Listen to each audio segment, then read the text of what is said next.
Hello everybody. And the last time we looked at the inside guppy pond, I had done a whole bunch of plant trimming, getting everything back in order, and we looked at my immersed anubias hydroponics setup, and we looked at some of the guppies. Today we're gonna see how these plants are feeling back in. The guppies are doing great as always. And I have a future breeding project I want to do with some of these guppies in here, and I'm going to show you some of those and a few of the others. And so now we're going to take a look at my anubias growing immersed project. It is growing in my DIY bucket filter. I trimmed out all the dead stuff, and I think it is now fully happy, growing fully up out of the water with just the rhizome and roots in the bucket filter. And look how green and happy it is. Now, mind you, I did put some fertilizer. I've been fertilizing this since I trimmed it all out. So I ended up getting a whole bunch of plant orders in, and this is where a lot of my plants come from that I sell on my website, markshellyaquatics.com. So if you're looking for some plants, or my specialty is shrimp, and I still do guppy stuff from time to time, because that's how my channel started out as, is mainly doing guppies. And some of my old time people have been with me for a long time love to check out the guppies. Here you can see all that Ludwigia and mermaid weed I trimmed out, and it is all starting to bounce back really nice. I've been hitting it with peroxide fairly regularly, because under that bright LED spotlight I got on here, it likes to grow hair algae. So I keep the algae in check with the peroxide, and then it really wants to grow algae when you trim out all the stem plants, and that's what I did. And so now we're looking at growing back the stem plants, but just look at all these guppies.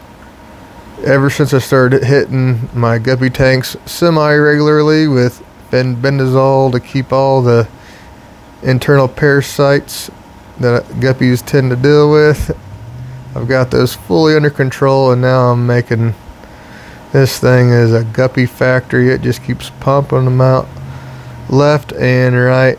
Hundreds and hundreds of guppies everywhere all the time. So every kind of guppy line I've kept in the last 5 years has some kind of, and inler. I've had a couple kinds of inlers too.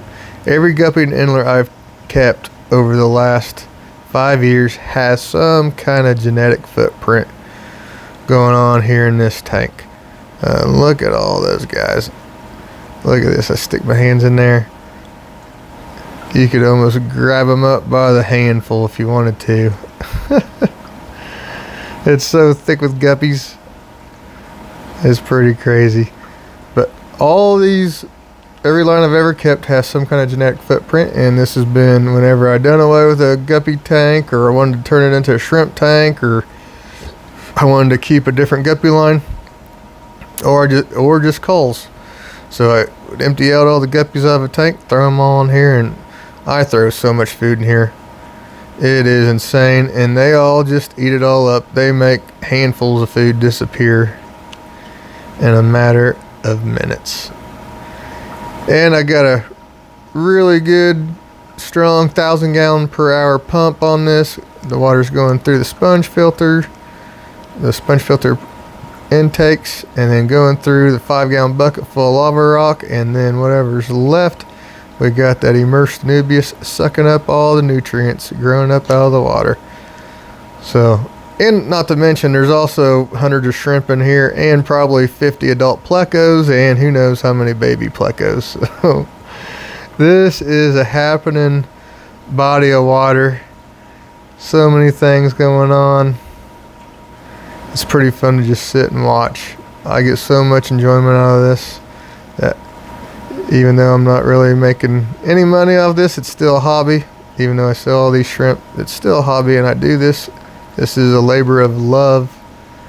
And if you look at some of these guppies in here, you can see there's some really awesome Japan blue mixes. So lately I've been throwing in lots of Japan blues in here, red mosaic culls, panda guppy culls. Those are the 3 main lines I'm keeping now, is the Japan blues, the panda guppies, and the red mosaics.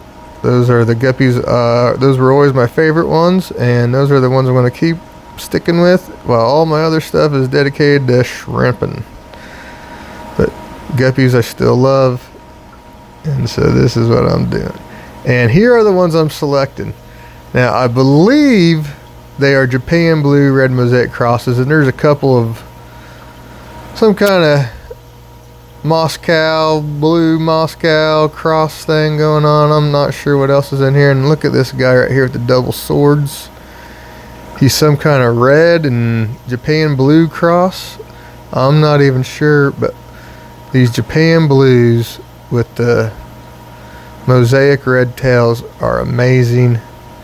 I've always wanted to start a line like this, and I think I've seen them for sale before, but it's pretty rare. And so this will be a future video, so subscribe, and eventually I will be starting a tank, trying to make these. I'm going to take out these males and cross them back to the red mosaic females and see what happens. I think it'll be a fun project, and who knows, we'll see what happens. I mean, guppies are just for fun. I don't need, I'm not a professional guppy breeder. I just do it because I like it and it's fun. So that's my story with guppies, and this is all for fun. This is all a labor of love, and this is what I like doing. So look at those guys. Oh my gosh,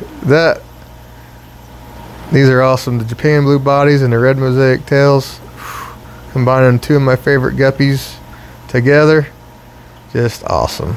So we're going to put those guys back in the pond for now. I'd like to thank you guys for watching, and don't forget to subscribe. Bye.